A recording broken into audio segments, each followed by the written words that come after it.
வாழ்க வளமுடன். குரு வாழ்க. ஏ துணை. இந்த இணைய வழி வகுப்பில் இணைந்துள்ள அனைத்து வேதாத்திரிய உறவுகளுக்கும் பணிவான காலை வணக்கங்கள்.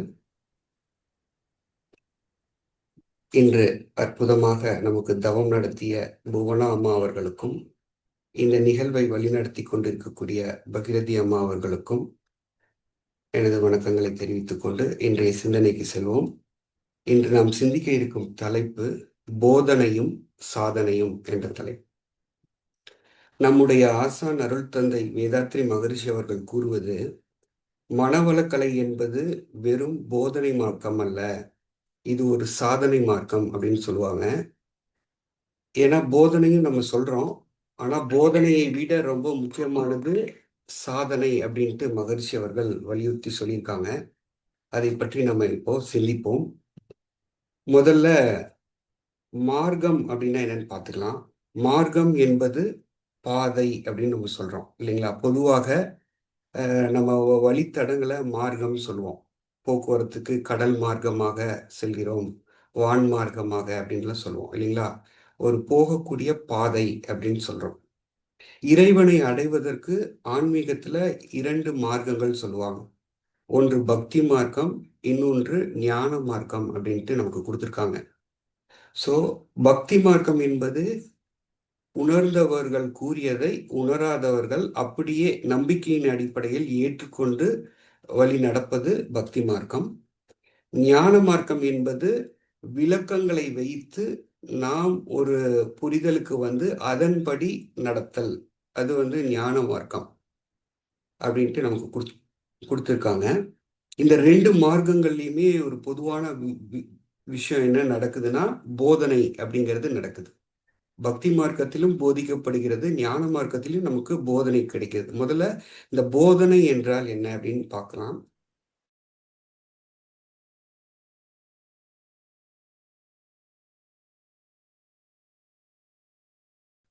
இது எப்படி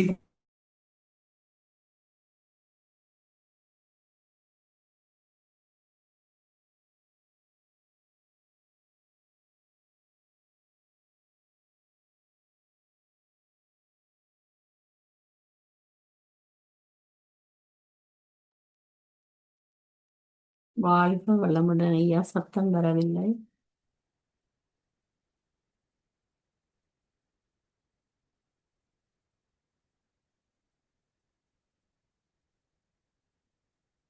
வாழ்க வளமுடன். வாழ்க கேக்குதா? வளமுடன். சத்தம் வரவில்லையா? கொஞ்ச நேரம் இப்பதான் கேட்குது. இப்ப கேக்குது. ஓகேங்கம்மா, சாரிங்கம்மா, மன்னிக்கவும். இறைவன் மக்கள் வந்து வழி தவறும் பொழுது அவர்களை நல்வழிப்படுத்துவதற்காக அற கருத்துக்களையும் மெய்யியல் கருத்துக்களையும் கூறுவதற்காக இறைவன் வந்து மனித வடிவில் நிறைய மகான்களை வந்து அனுப்பியிருக்காங்க. அவர்களிடம் இருந்து பல மறை கருத்துக்களையும் மெய்யியல் கருத்துக்களையும் இறை கருத்துக்களையும் வந்து இறைவன் வெளிப்படுத்தி இருக்கிறார்.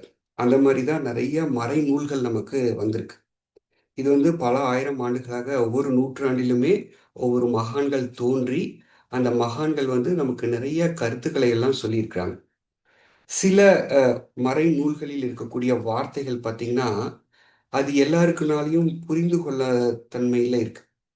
அது அதனுடைய கருத்து, மெய்யியல் கருத்து ரொம்ப ஆழமான கருத்துக்களை உள்ளடக்கியதாக இருக்கு.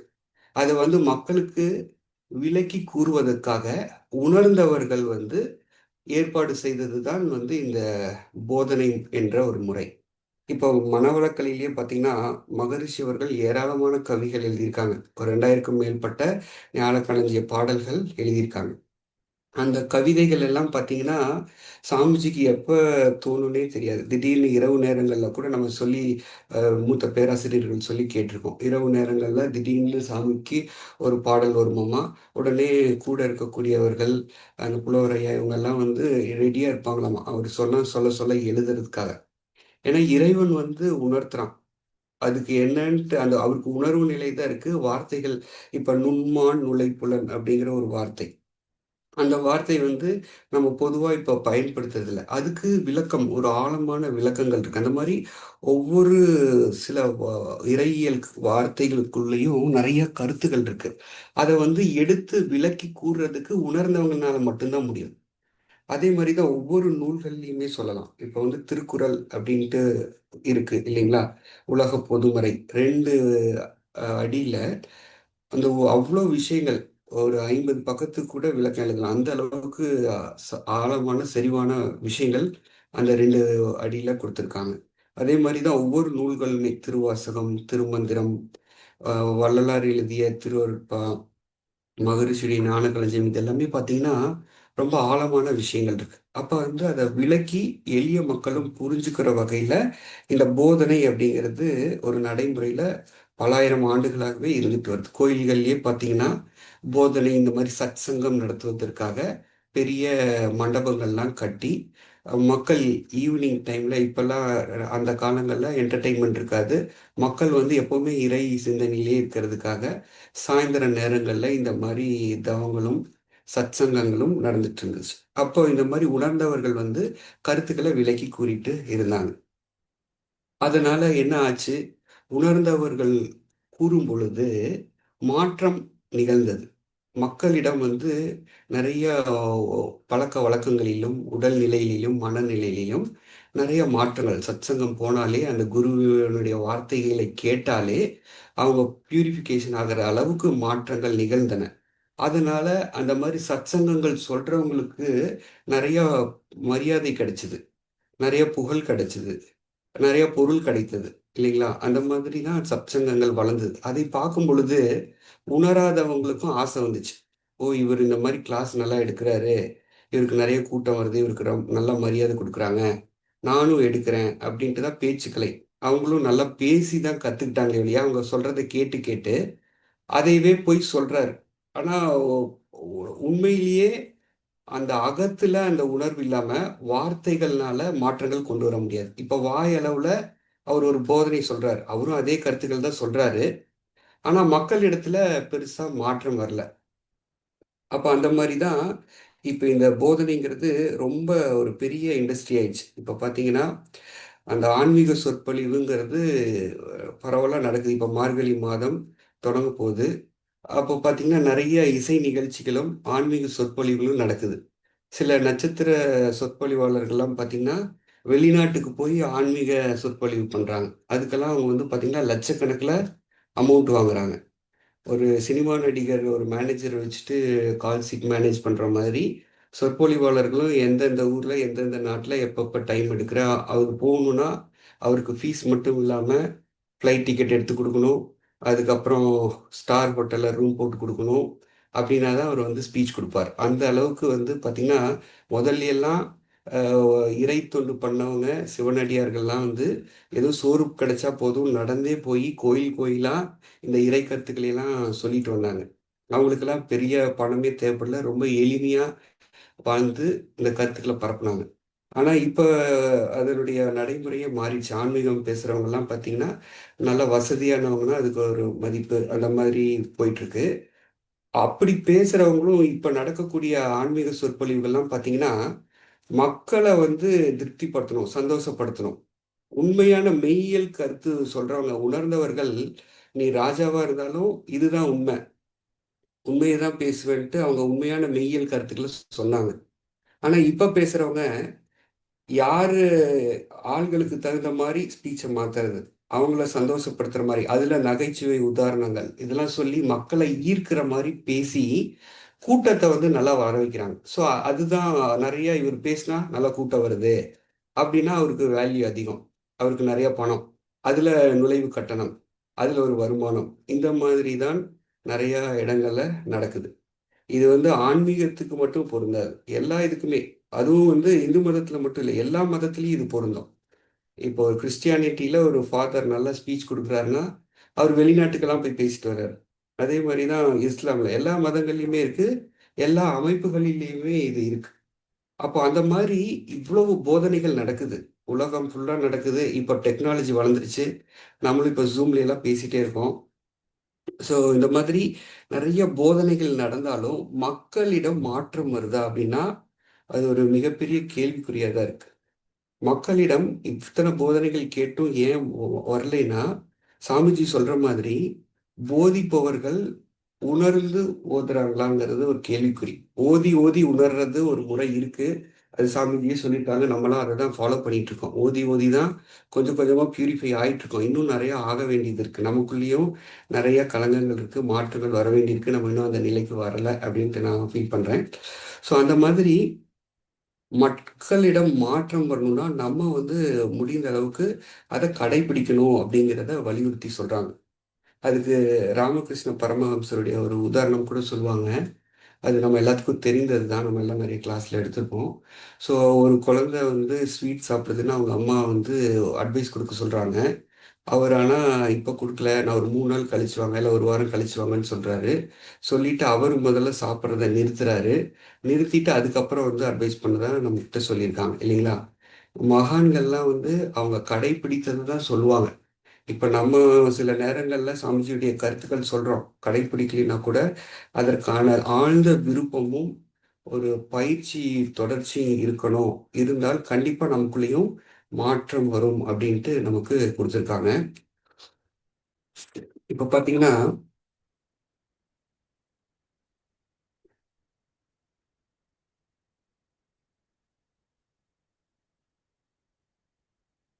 இப்போ அந்த போதனை அப்படிங்கிறது ஆன்மீகத்துல நிறையவே நமக்கு இருக்கு இல்லைங்களா? சத் சங்கங்கள், அங்கங்க ஆன்மீக சொற்பொழிவுகள் நடக்குது. இப்போ ஞான மார்க்கம் அப்படின்ட்டு ஞான மார்க்கத்தை போதிக்கக்கூடிய அமைப்புகளும் நிறைய இருக்கு. அந்த அமைப்புகள்லயும் பார்த்தீங்கன்னா சத் சங்கங்கள் நடக்குது. மனவளக்கலை மற்றும் மனவளக்கலை போன்ற பிற ஆன்மீக அமைப்புகள்லயும் பார்த்தீங்கன்னா இந்த போதனைகள் நிறைய நடந்துகிட்டே இருக்கு. அதுலயும் பார்த்தீங்கன்னா சொல்லக்கூடிய கருத்துக்கள் அந்த மகான் இருக்கும் பொழுது அவர் கூறிய உதாரணங்கள், அவருடைய வார்த்தைகள் மக்களிடம் நிறைய மாற்றங்களை கொண்டு வந்தது. ஆனா இப்போ வந்து நம்ம நிறைய கொடுத்தா கூட மக் சமுதாயத்துல பெரிய மாற்றம் வருதானா வந்துகிட்டு இருக்கு. கண்டிப்பா வருது. நிறைய பரவிட்டு இருக்கு. இருந்தாலும் நிறைய அக்கிரமங்களும் அநீதிகளும் நடக்குது. இதற்கு காரணம் போதிப்பவர்கள் வந்து நல்ல அவங்களுக்கு ஒரு புகழ் வர வேண்டும். அதனால ஒரு இன்கம் வரணும். ஒரு பேர் கிடைக்கணும். அப்படிங்கிறது மாதிரி இல்லாம மகான்கள் என்ன சொன்னாங்க அதை வந்து நல்லா உள்வாங்கி பயிற்சி செய்யும் பொழுது நமக்குள்ளேயும் நிறைய மாற்றங்கள் ஏற்படும். அந்த மாற்றத்தின் வைத்து அவரோடு உயிர்கலப்போடு சொல்லும் பொழுது கண்டிப்பாக மக்களிடம் மாற்றம் வரும் அப்படிங்கிறத நம்ம சொல்றாங்க. ஸோ அந்த அந்த வகையில இந்த போதனை அப்படிங்கிறது சொல்லக்கூடியவர்களை பொறுத்து தான் அமையும். ஆனால் நாம் வந்து சாதிக்க பிறந்தவர்கள். நமக்கு வந்து சாதனை சாதனை அப்படிங்கிறது சாமிஜி என்ன சொல்றாங்க? மனவளக்கலை வந்து வெறும் போதனையாக அவர் வடிவமைக்கவில்லை. மற்ற அமைப்புகள்ல நிறைய ஆன்மீக அமைப்புகள் இருக்கு. ஒரு சில அமைப்புகள்ல நான் சில பயிற்சிகளுக்கும் போயிருக்கிறேன். அப்படி பார்க்கும் பொழுது அங்க சில அமைப்புகள்ல எந்த ஒரு பயிற்சியுமே கிடையாது. உடற்பயிற்சி கிடையாது, தவம் கிடையாது, வாழ்க்கை முறை, சில பழக்க வழக்கங்கள், ஒழுக்கங்கள் இது எல்லாத்தையும் கத்துக் கொடுக்குறாங்க. வெறும் போதனை மட்டும்தான். அவர்கள் அந்த மகான் வந்து சத் சங்கம் சொல்றாரு. அதை கேட்டு பின்பற்றி வாழக்கூடிய ஒரு முறை. அதுல பாத்தீங்கன்னா ஒரு சிலருக்கு மாற்றம் வந்தாலும் பெரிதான மாற்றங்கள் வரல. சில கட்டுப்பாடுகளும் விதிமுறைகளும் கடுமையா இருக்கு. எல்லாருனாலையும் ஃபாலோ பண்ண முடியாத அளவுக்கு கட்டுப்பாடுகள் சில அமைப்புகள்ல இருக்கு. ஆனா நம்ம மகரிஷி அவர்கள் கொடுத்த இந்த மனவளக்கலை பயிற்சியானது பார்த்தீங்கன்னா ரொம்ப ரொம்ப எளிமையான பயிற்சிகள். முதல்ல சாமிஜி தத்துவத்துக்குள்ளேயே போகல. அகத்தாய்வுல தான் அவர் வந்து பிலாசபியே பேசுறாரு. முதல்ல அடிப்படை பயிற்சியில பயிற்சி தான். உடலுக்கு உடற்பயிற்சி, உயிருக்கு காயகல்ப பயிற்சி, மனதிற்கு தவ பயிற்சி கொடுத்து பயிற்சியை வந்து முறையாக டெய்லி தினசரி செய்யுங்க. பயிற்சி தான் நம்மளை மாற்றும் அப்படின்ட்டு நமக்கு கொடுத்துருக்காங்க. இப்போ நமக்கு சாதனை அப்படிங்கிறது என்ன அப்படிங்கிறத பார்த்துட்டு நம்ம அதுக்குள்ள போகலாம். இப்போ சாதனை அப்படிங்கிறது நமக்கு தெரியும். சாமிஜி கொடுத்துருப்பாங்க இல்லைங்களா? நம்ம எந்த சாதனை படைப்பதற்காக இந்த வாழ்க்கை வாழ்ந்துட்டு இருக்கோம் அப்படின்னு பார்த்தீங்கன்னா ஒருத்தங்களோ ஒன்று சொல்லுவாங்க புரியாதவர்கள். சாமிஜி எளிமையாக விளக்கிட்டாங்க. நம்ம வந்து அறிவில் முழுமையடைந்து இறைநிலை அடையணுங்கிற நோக்கத்துக்காக தான் ஒருத்தரும் வந்திருக்கோம். ஸோ அப்படி வாழும் பொழுது வாழும் காலத்தை நிறைவானதாகவும் மகிழ்ச்சியானதாகவும் வச்சுக்கணும். அதுதான் ரொம்ப ரொம்ப முக்கியம். நம்ம பணம் சம்பாதிக்கிறது, புகழ் சம்பாதிக்கிறது, அதிகாரம், பொருள் இதெல்லாம் எதுக்காகனா நம்ம மகிழ்ச்சியா வாழணும். ஒரு சாட்டிஸ்ஃபேக்ஷன் கிடைக்கணும். அது சிலருக்கு அதிகாரத்தின் மூலமாக கிடைக்கிறதுனால அதை தேடுறாங்க. சிலருக்கு பொருளாதாரத்தில் அது கிடைக்கும்னு நினச்சி அதை நோக்கி ஓடிட்டு இருக்காங்க. சிலருக்கு வந்து பதவி வேணும், புகழ் வேணும். சிலருக்கு எல்லாமே இருக்கும், பணம் இருக்கும், அதிகாரம் இருக்கும். ஆனால் எல்லாரும் மதிக்கணும், புகழ் வேணும். புகழுக்காக சிலர் ஓடிட்டு இருப்பாங்க. இந்த மாதிரிலாம் இருந்தாலும் end of the day, end of the இது வந்து என்ன, எல்லாரும் விரும்புறது மகிழ்ச்சி. அடுத்தவங்க வந்து நம்ம மேலே அன்பாக இருக்கணும், நம்மளை வந்து மதிக்கணும், அது நம்ம முதல்ல நிறைவாக வாழணும். அதுதான் வந்து நோக்கமாக அனைவருக்குள்ளுமே இருக்கு. அப்ப அந்த மகிழ்ச்சி வந்து கிடைக்கணும் அப்படின்னா நம்ம முதல்ல உடல் நல்லா வலுவானதாக இருக்கணும். உடலுக்கு அருமையான உடற்பயிற்சியும் உணவு பழக்கமும் வாழ்க்கை முறையும் சாமிஜி கொடுத்துருக்காங்க. 5 அளவு முறை அப்படிங்கிறது ஒரு மிகப்பெரிய ஒரு பொக்கிஷம் சாமிஜி கொடுத்தது. அதை நம்ம ஃபாலோ பண்ணும் பொழுது உடல் எந்த நிலையில் இருந்தாலும் அது மேம்பட்டு நல்ல நிலைக்கு வரும். அதுக்கப்புறம் மனம் வந்து ஒரு தெளிவான ஒரு தெளிந்த நீர் மாதிரி இருக்கணும். இப்போ மனதளவில் நம்ம துன்பப்படுறோம், பாதிப்படைகிறோம், அதுக்கு பலரை காரணம் சொல்கிறோம், குத்தம் சொல்கிறோன்னா பிரச்சனை யார்கிட்டேன்னா சாமிஜி என்ன சொல்கிறாங்க, உனக்கு உண்மையில் எதிரி உண்டு எனில் அது உன்னில் எழும் ஒழுங்கற்ற எண்ணம்ங்கிறாங்க. நம்ம தான் சொல்லுவோம், அவன் தான் என்னோட எதிரி, என் கூட இருந்தே கிழிப்பறிச்சிட்டான், எனக்கு அநியாயம் பண்ணிட்டான் அப்படின்லாம் சொல்லுவோம் இல்லைங்களா? அடுத்தவனை கை காட்டுவோம். அவங்கெல்லாம் கிடையவே கிடையாது. நம்ம செயல்கள் ஒழுங்காக இருந்தால் விளைவு கண்டிப்பாக நன்மையானதாக தான் இருக்கும். அடுத்தவங்களுடைய வார்த்தையோ செயலோ நம்மளை பாதிப்படையுதுன்னா நம்ம மனம் பக்குவம் அடையலன்னு அர்த்தம். நம்ம என்னதான் தத்துவங்கள் பேசினாலும் அடுத்தவங்க வார்த்தை நம்மளை பாதிப்படைஞ்சதுன்னா நம்ம கிட்ட பயிற்சி குறைவுன்னு அர்த்தம். நம்ம நல்லா பயிற்சி செஞ்சு சாமிஜி சொன்ன விஷயங்களை ஃபாலோ பண்ணா யாருடைய வார்த்தையும் நம்மளை காயப்படுத்த முடியாது, யாருடைய சொல்லோ செயலோ நம்மளை துன்பப்படுத்த முடியாது. அப்போ வந்து நம்ம துன்பம் இல்லாம மகிழ்ச்சியா வாழணும்னா கண்டிப்பா நம்ம பயிற்சி வந்து கண்டிப்பா செய்யணும். அதுக்கப்புறம் காயக்கல்ப பயிற்சி. நீண்ட நாள் இளமையோடு நோயில்லாமல் ஆரோக்கியமாக வாழ சாமிஜி நமக்கு இந்த காயக்கல்பம்ங்கிற ஒரு கலையை கொடுத்துருக்காங்க. அந்த பயிற்சி நம்ம செய்து உயிரையும் வளமா வச்சுட்டு இந்த அடிப்படை பயிற்சியிலேயே இதை நம்ம செய்ய ஆரம்பிச்சிட்டோம்னா அடுத்தது தான் அவர் வந்து விளக்கத்துக்கே வராரு. அகத்தாய்வு பயிற்சிகள்ல எண்ணம்னா என்ன, ஆசை எப்படி இது பண்றது, சினம், கவலை, அதுக்கப்புறம் தான் குடும்ப அமைதி, இப்படி ஒவ்வொரு டாபிக்கா நமக்கு வர்றாங்க.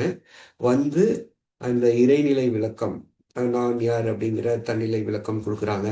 அதுக்கப்புறம் பிரம்மஞானத்துல இறைவன் யார் என்று அறிவியல் பூர்வமாக நமக்கு உணர்த்துறாங்க. ஸோ இந்த மாதிரி அந்த பயிற்சியோடு சேர்ந்து இந்த விளக்கத்தையும் கேட்கும் பொழுது கண்டிப்பாக நமக்குள்ள மாற்றங்கள் நிகழ்ந்தே தீரும். இது வந்து பல ஆயிரம் பேர் வந்து மாற்றம் அடைந்த ஒரு அமைப்பு.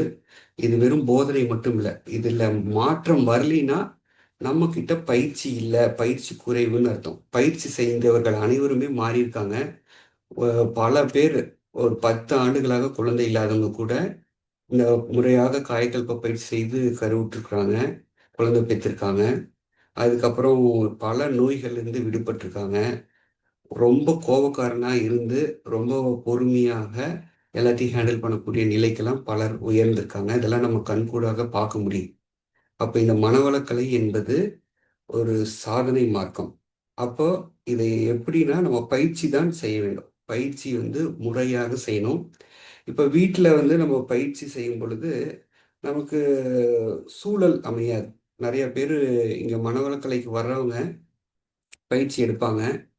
பயிற்சி எடுத்துட்டு நான் வீட்டுக்கு போய் பயிற்சி பண்ணுறேன்ட்டு ஒரு வாரம் இப்போ இந்த சத்சங்கங்களும் சரி, விளக்கங்களும் சரி, பயிற்சிகளும் சரி எடுத்த ஒரு வாரத்துக்கு எனர்ஜி நல்லா இருக்கும். அதுக்கப்புறம் புற சூழல் பார்த்தீங்கன்னா நிறைய டிஸ்ட்ராக்ஷன் நம்மளால செய்ய விடாது. பதிவுகள் முதல்ல செய்ய விடாது, அது வேற. அது மட்டும் இல்லாமல் வெளியில் இருக்கக்கூடிய சூழல், குடும்ப சூழல்லாம் வந்து நிறைய டிஸ்டர்பன்ஸ் கொடுத்துட்டே இருக்கும். அப்போ என்ன பண்ணுவோம், ஒரு சில பயிற்சிகளை குறைப்போம். அதுக்கப்புறம் ஒரு நாள் வேறு ஏதாவது முக்கியமான வேலை வரும், விடுவோம். அதுக்கப்புறம் அப்படியே விடுபட்டு போயிடும். அதுக்கப்புறம் ஒரு மாசத்துல பார்த்தீங்கன்னா மீண்டும் பழைய நிலைக்கு நம்ம போயிடுவோம். ஸோ அப்படி இல்லாமல் தொடர்ந்து நம்ம பயிற்சி செய்வதற்கு மன்ற தொடர்புங்கிறது ரொம்ப ரொம்ப முக்கியம் அப்படின்ட்டு சாமிஜி வலியுறுத்தி சொல்றாங்க. இந்த மாதிரி நம்ம நல்ல எண்ணம் கொண்ட மனிதர்களோடு உறவு வச்சுக்கிறது, மன்றங்களுக்கு போய் பயிற்சி செய்கிறது. இப்போ மன்றங்களுக்கு போகக்கூடிய வாய்ப்பு இல்லைன்னா ஆன்லைன்ல ஒரு மிகப்பெரிய ஒரு வரப்பிரசாதம். இப்போ ஆன்லைன்லயே நம்ம வந்து வகுப்புகள் நடைபெற்றுக்கிட்டே இருக்கு. இந்த மாதிரி சத்சங்கங்கள் நிறைய நடக்குது. அதை நம்ம கேட்கணும். கேட்டு ஆராய்ச்சி பண்ணணும். இவங்க சொல்லக்கூடிய கருத்துக்கள் எல்லாம் பொருந்துதா பொருந்தலையா, இது உண்மையா இல்லையான்ட்டு சுயமாய் சிந்தித்தே தெளிவாயின்ட்டு சாமிஜி கொடுத்துருக்காங்க. அப்போ நம்ம சுயமா சிந்திச்சுட்டு அதன்படி செயல்படணும். உடற்பயிற்சியுமே அப்படிதான். இப்போ ஸ்கையோகா ஆன்லைன்ல நம்ம காலையில் 5 மணிலேருந்து 7 மணி வரைக்கும் உடற்பயிற்சி நடக்குது, தவம் நடக்குது, காயகல்பம் நடக்குது. ஈவினிங் டைம் தவம் சிந்தனையெல்லாம் நடந்துகிட்டே இருக்கு. ஸோ அந்த மாதிரியாவது அட்லீஸ்ட் கலந்துக்கலாம். நம்ம மன்றத்துக்கு போகிறதுக்கு டைம் இல்லை, டிஸ்டன்ஸாக இருக்குது அப்படின்னா இதெல்லாம் நம்ம வந்து மக்களிடம் சொல்லி ஒரு விழிப்புணர்வை ஏற்படுத்தி ஏதாவது ஒரு வகையில் ஒரு குரூப்பு கூட நம்ம அசோசியேட் ஆகிக்கணும். அசோசியேட் ஆகி அவங்க கூட தொடர்ந்து பயணிக்கும் பொழுது தான் நம்ம ஒரு சாதனையாளராக மாற முடியும். எப்பவுமே நமக்கு மனம் வந்து தெளிவாக இருக்கும். இப்போ இந்த குரூப்ல இருக்கிறவங்களாம் நீங்கள் தொடர்ந்து பயிற்சியில் இருக்கிறவங்க பேராசிரியர்கள் தான் இருக்கிறீங்க. இது வந்து வெளியில கேட்கக்கூடிய மனிதர்கள் வந்து இவங்க முடிந்த அளவுக்கு பயிற்சி எடுக்கலைன்னா நீங்கள் ஏதாவது ஒரு வகையில் மனவளக்கலை பயிற்சிகள் எடுத்துக்கோங்க. மன்றங்களில் போயிடுங்க, இல்லைன்னா ஆன்லைனில் வகுப்புகளில் பயிற்சிகள் எடுத்துட்டு இந்த மாதிரி பயிற்சியோடு மக்களோடு சேர்ந்து பயிற்சி செய்து தினமும் இந்த மாதிரி குரூப் மெடிடேஷன் நம்ம வந்து ஆன்லைன்லேயே குரூப் மெடிடேஷன் பண்ணுறோம். அந்த மன்றத்தில் உட்காந்து பல பேர் ஒரே ஒரு மனநிலைக்கு கொண்டு வந்து வாழ்த்தும் பொழுது நமக்கு பல நாள் இருக்கக்கூடிய வேண்டுதல்கள் எல்லாமே நிறைவேறும். முதல்ல இது வேண்டுதலே இல்லாமல் போயிடும். அந்த மாதிரி மனம் வந்து ஒரு தெளிவான நிலைக்கு வந்துடும். நல்லா தொடர்ந்து பயிற்சிகள் செய்ய செய்ய உங்களுக்கு கேள்விகளே இருக்காது. ஒரு நிறைய குழப்பங்கள், சந்தேகங்கள் எல்லாமே வராது. இது வந்து ஒரு உள்ளுணர்வு கல்வி அப்படின்னு சாமிஜி சொல்லியிருக்காங்க. உங்களுக்குள்ள இருந்தே ஆன்சர் கிடைக்கிற அளவுக்கு வந்து மனம் வந்து ஒரு நிலைக்கு போயிடும். இறைவனும் குருவும் உங்களுக்குள்ள இருந்தே வழிகாட்டிட்டு இருப்பாங்க. கேள்வி வர்றதுக்கு முன்னாடியே ஆன்சரும் கூடவே சேர்ந்து வரும். இப்போ என்ன பண்ணணும், என்ன செய்யணுங்கிற அந்த இன்ட்யூஷன் உங்களுக்குள்ள இருந்தே கைட் பண்ணிட்டு இருக்கிற நிலைக்கெல்லாம் நம்ம போக முடியும். ஸோ அந்த மாதிரியான ஒரு அற்புதமான பயிற்சியை தான் சாமிஜி கொடுத்துருக்காங்க. அப்போ அந்த பயிற்சியை முறையாக செய்ய செய்ய செய்ய நாம் வந்து வெறும் போதனை மட்டுமே கேட்காமல் நம்ம ஒரு சாதனையாளராக மாற முடியும் அப்படின்ட்டு வேதாத்ரி மகரிஷி அவர்கள் நமக்கு இதை கொடுத்துருக்குறாங்க. ஸோ நம்ம தொடர்ந்து இந்த பயிற்சிகள் வேதாத்ரி மகரிஷி கொடுத்த ஒவ்வொரு பயிற்சிகளையுமே செய்யணும். இந்த ஜீவகாந்த பெருக்க பயிற்சின்னு இருக்கு. நீங்கள் தீட்சையெல்லாம் கொடுக்குறீங்கன்னா கட்டாயம் அந்த கண்ணாடி பயிற்சி, தீப பயிற்சி செய்துட்டு போய் மன்றத்தில் தீட்சை கொடுக்கணும். பயிற்சி நடத்துகிறவங்க பயிற்சிகள் செய்துட்டு போகணும். தொடர்ந்து தவம் பண்ணணும். வாய்ப்பு கிடைக்கும் போதெல்லாம் மௌன பயிற்சி செய்யணும். அகத்தாய்வு ஒவ்வொரு நிமிடமே கோவம் வருதுன்னா இன்ஸ்டண்ட்டாக அப்போவே அது என்ன எதனாலன்ட்டு ஆராய்ச்சி செய்து அப்பப்பவே ஒரு புல் முளைக்குதுன்னா அப்போவே வேரோட பிடுங்கி எறிகிற மாதிரி ஆராய்ச்சி செய்து செய்து பயிற்சியோடு சேர்ந்து நம்ம இந்த விளக்கங்களையும் கேட்டுட்டு இருந்தோம்னா கண்டிப்பாக நம்ம ஒரு மகிழ்ச்சியான வாழ்க்கை வாழ முடியும். இந்த சாமிஜி சொன்ன இந்த நிலையை அடைய முடியும் என்று கூறி இவ்வளவு நேரம் பொறுமையாக கேட்ட அனைத்து உறவுகளுக்கும் நன்றி கூறி இந்த உரையை நிறைவு செய்கிறேன். வாழ்க வளமுடன். வாழ்க வளமுடன் ஐயா. மிக்க நன்றி ஐயா.